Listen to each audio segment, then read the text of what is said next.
C'est des lois scélérates. C'est des lois scélérates, moi je le dis comme je le pense. En train de dire que la droite sénatoriale et les salafistes, c'était pareil. Bon, il est 20h là, ça fait plus de 3h30 qu'on est en séance sur un texte qui a été proposé par la droite sur l'atteinte à la laïcité dans le sport, ils disent. Et en fait c'est un texte, pour être clair, qui a un seul but, interdire la compétition sportive aux femmes voilées dans le pays. Et on a eu des débats qui étaient durs. Pourquoi? Parce qu'en fait, ils sont en train de remettre en cause le principe de laïcité. C'est-à-dire que la laïcité, c'est deux choses, l'État neutre et la liberté de conscience des citoyens dans leurs activités. Et là, vous avez une droite qui arrive, qui fout en l'air l'héritage laïque. Donc là, ils sont venus sur le sport, mais c'est ce qu'on leur a dit. Pourquoi pas les espaces culturels et puis demain, dans la rue. En fait, ça, c'est le programme Le Péniste, d'enlever que les femmes ne puissent pas porter le voile dans la rue. La laïcité, elle a un outil. C'est l'article 31 de la loi de 1905 qui permet de combattre la pression religieuse. Donc pour combattre le prosélytisme, on a un outil qui donne des armes pénales.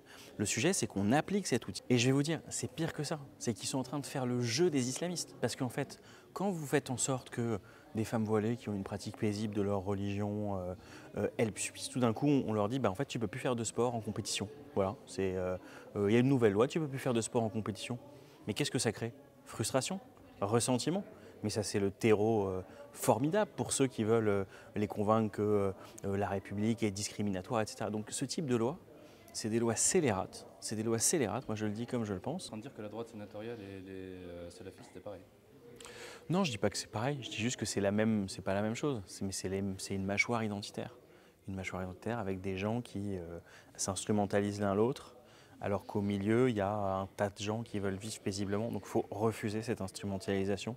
Il faut refuser cette assignation. Il faut refuser aussi de résumer les femmes voilées au fait qu'elles portent un voile. En fait, elles sont beaucoup plus que ça. En fait. Et donc cette approche absolument univoque, elle est insupportable. On a voté contre, mais je vais vous dire, moi, ce qui m'inquiète, c'est que ce truc, il a été dealé avec le gouvernement. Après, ça part à l'Assemblée. Et ça veut dire que demain, ce texte qui est voté au Sénat, il peut devenir la loi de la République. On va essayer de faire le suivi de tout ça, parce qu'il faut rester dans une république laïque qui marche sur ses deux pieds, neutralité de l'État, liberté de conscience et lutte contre la pression religieuse et de ceux qui essayent de mettre les uns et les autres sous pression. Donc pour conclure, tenir bon sur la laïcité, tenir bon face au salaf et tenir bon aussi face à la droite sénatoriale identitaire qui est en train de remettre en cause un principe qui a un siècle et demi. Mais ouais, tenir bon, et franchement c'est pas facile là, c'est pas facile. On n'est pas si nombreux. Bon allez, bonne soirée les amis, à plus tard.